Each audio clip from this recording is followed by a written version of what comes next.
নমস্কাৰ assamtes.com official YouTube চেনেলত আপোনালোক সকলোকে পুনৰবাৰ স্বাগতম জনাইছো। আজিৰ ভিডিঅ'ত আকৌ আমি আলোচনা কৰিবলৈ গৈ আছো জিকে অৰ্থাৎ জেনেৰেল নলেজৰ ওপৰত 10টা মান গুৰুত্বপূৰ্ণ আৰু প্ৰয়োজনীয় MCQ সমূহ। আশা কৰিছো এই প্ৰশ্নসমূহে আগন্তুক যিবোৰ এক্সাম হ'বলগীয়া আছে সেই এক্সামৰ প্ৰস্তুতিত আপোনালোকক বহুখিনি সহায়ক হ'ব। তেন্তে বলক আমি আমাৰ আজিৰ প্ৰশ্নসমূহ আলোচনা কৰো আহক। আজিৰ ভিডিঅ'টিৰ প্ৰথমটো প্ৰশ্ন হৈছে ব্ৰহ্মপুত্ৰ নদীৰ উৎস হ'ল ইয়াৰ অপচনসমূহ হৈছে এ ইয়াৰলুং চাংপো, বি লুচাই পাহাৰ, চি আংছি হিমবা আৰু ডি এইবোৰৰ কোনোটোৱেই নহয়। ইয়াৰ শুদ্ধ উত্তৰটো হৈছে অপচন চি আংছি হিমবা। ব্ৰহ্মপুত্ৰ নদী দক্ষিণ তিব্বতত কৈলাশ পৰ্বতৰ ওচৰত আংছি হিমবাহৰ পৰা প্ৰায় 5300 মিটাৰ উচ্চতাত উৎপত্তি হয়। ইয়াৰ উৎসৰ পৰা ই তিব্বতীয় মালভূমিৰ মাজেৰে ইয়াৰলুং চাংপো হিচাপে বৈ অৰুণাচল প্ৰদেশেৰে ভাৰতত প্ৰৱেশ কৰে আৰু মুঠ প্ৰায় 2900 কিলোমিটাৰ দূৰত্ব অতিক্ৰম কৰে। প্ৰশ্ন নম্বৰ 2 ভূটানত মানস নদীৰ কেন্দ্ৰীয় উপনৈ কোনটো? ইয়াৰ অপচনসমূহ হ'ল লব্ৰক বা কুৰিচু, ড্ৰাংমেচু, নিয়ামজাং আৰু ইয়াৰলং চাংপো। ইয়াৰ শুদ্ধ উত্তৰটো হ'ব অপচন এ লব্ৰক বা কুৰিচু। ভূটানত মানস নদীৰ কেন্দ্ৰীয় উপনৈ হৈছে লব্ৰক বা কুৰিচু, যিটো মধ্য ভূটানৰ পৰ্বতত উৎপত্তি হয়। ভূটানত মানস নদীৰ ব্যৱস্থাত 3টা মূল উপনৈ আছে, যেনে ড্ৰাংমে, চু, পূব, কুৰিচু বা লব্ৰক কেন্দ্ৰ আৰু পুনা চাং চু পশ্চিম, যিবোৰ ভাৰতত প্ৰৱেশ কৰাৰ আগতে মিলিত হয়। প্ৰশ্ন নম্বৰ 3 কিমান তাৰিখে দিহিং পাটকাই বন্যপ্ৰাণী অভয়াৰণ্যক ৰাষ্ট্ৰীয় উদ্যান হিচাপে ঘোষণা কৰা হৈছিল? ইয়াৰ অপচনসমূহ হ'ল 10 জুন 2021, 5 জুন 2021, 9 জুন 2021 আৰু 8 জুন 2021। ইয়াৰ শুদ্ধ উত্তৰটো হ'ব option C 9 June 2021। Dihing Patkai বন্যপ্ৰাণী অভয়াৰণ্যক 2021 চনৰ 9 জুনত অসম চৰকাৰে ৰাষ্ট্ৰীয় উদ্যান হিচাপে ঘোষণা কৰিছিল। দিহিং পাটকাই বৰ্ষাবন ভাৰতৰ সৰ্ববৃহৎ নিম্নভূমি ক্ৰান্তীয় বৰ্ষাবন প্ৰায় পূবৰ আমাজন বুলি কোৱা হয়। ইয়াক ৰাষ্ট্ৰীয় উদ্যানৰ মৰ্যাদালৈ উন্নীত কৰাটোৱে ইয়াৰ সংৰক্ষণ সুৰক্ষা শক্তিশালী কৰিছিল। প্ৰশ্ন নম্বৰ 4 মানসক কিমান চনত সংৰক্ষিত জীৱমণ্ডল হিচাপে ঘোষণা কৰা হৈছিল?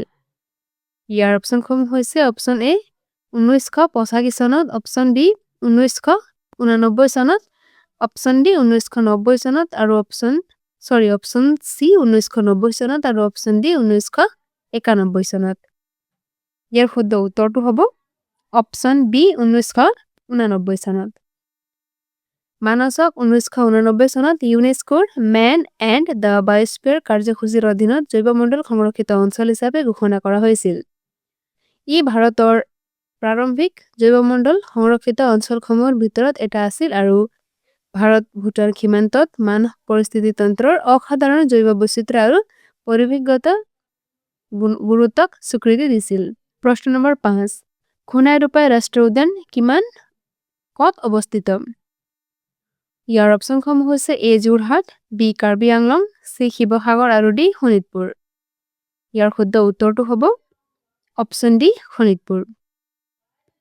প্ৰশ্ন নম্বৰ 6 কিমান চনত দিহিং পাটকাই হাতী সংৰক্ষিত বনাঞ্চল হিচাপে ঘোষণা কৰা হৈছিল?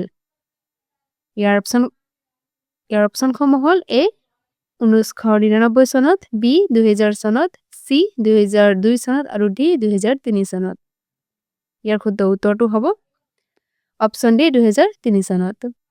দিহিং পাটকাই 2003 চনত হাতী সংৰক্ষিত অঞ্চল হিচাপে ঘোষণা কৰা হৈছিল। অঞ্চলটো এছিয়ান হাতীৰ এক গুৰুত্বপূৰ্ণ বাসস্থান হিচাপে স্বীকৃতি দিছিল।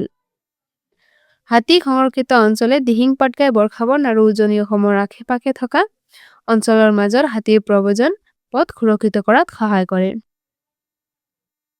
প্ৰশ্ন নম্বৰ 7 কিমান চনত ওৰাং বাঘ সংৰক্ষিত বনাঞ্চল হিচাপে ঘোষণা কৰা হৈছিল? ইয়াৰ অপচনসমূহ হ'ল এ 2016 চনত, বি 2017 চনত, চি 2018 চনত আৰু ডি 2019 চনত। ইয়াৰ শুদ্ধ উত্তৰটো হ'ব অপচন এ 2016 চনত। ওৰাং বাঘ সংৰক্ষিত অঞ্চলক 2016 চনত বাঘ সংৰক্ষিত অঞ্চল হিচাপে ঘোষণা কৰা হৈছিল আৰু মানস, নামেৰি আৰু কাজিৰঙাৰ পিছত অসমৰ চতুৰ্থ বাঘ সংৰক্ষিত অঞ্চল। ব্ৰহ্মপুত্ৰৰ উত্তৰ পাৰত অৱস্থিত ওৰাং ভাৰতীয় এশিঙীয়া গঁড়ৰ সৈতে ৰয়েল বেংগল বাঘৰ উল্লেখযোগ্য জনসংখ্যা আছে।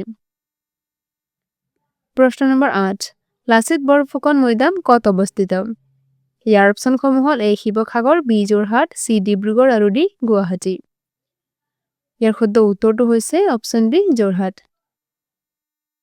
লাচিত বৰফুকনৰ মৈদাম অৰ্থাৎ সমাধিস্থল অসমৰ যোৰহাটত অৱস্থিত লাচিত বৰফুকন এজন কিংবদন্তি আহোম সেনাপতি আছিল যিয়ে মোগলৰ বিৰুদ্ধে অসমীয়া সেনাক বিজয়লৈ নেতৃত্ব দিছিল 2000 তেওঁ 1671 চনৰ শৰাইঘাট যুদ্ধৰ বাবে সৰ্বাধিক পৰিচিত য'ত তেওঁ ৰামসিংহ প্ৰথমৰ নেতৃত্বত মোগল বাহিনীক নিৰ্ণায়কভাৱে পৰাস্ত কৰি অসমলৈ মোগল সম্প্ৰসাৰণ ৰোধ কৰিছিল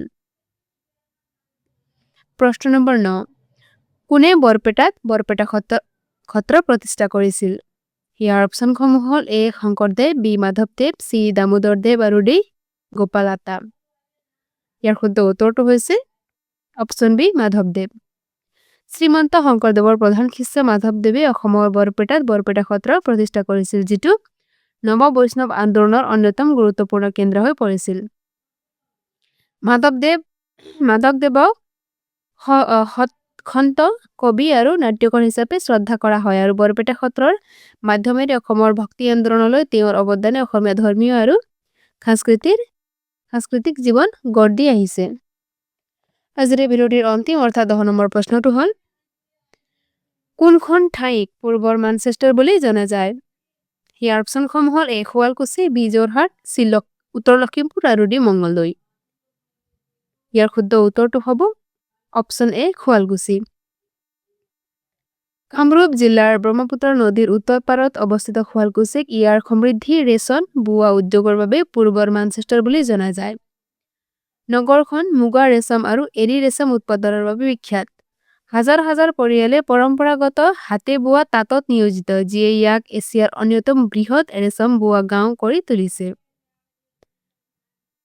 আজিৰ ভিডিঅ'টিৰ প্ৰশ্নটো ইমানেই আছে যদি ভিডিঅ'টি ভাল পাইছে তেন্তে এটা লাইক কৰি দিব লগতে নিজৰ বন্ধুসকলৰ সৈতে শ্বেয়াৰ কৰি দিব আৰু যদি ভিডিঅ'টো এতিয়ালৈকে সাবস্ক্ৰাইব কৰা নাই তেন্তে সাবস্ক্ৰাইব কৰি দিব এই ভিডিঅ'টি চোৱাৰ বাবে ধন্যবাদ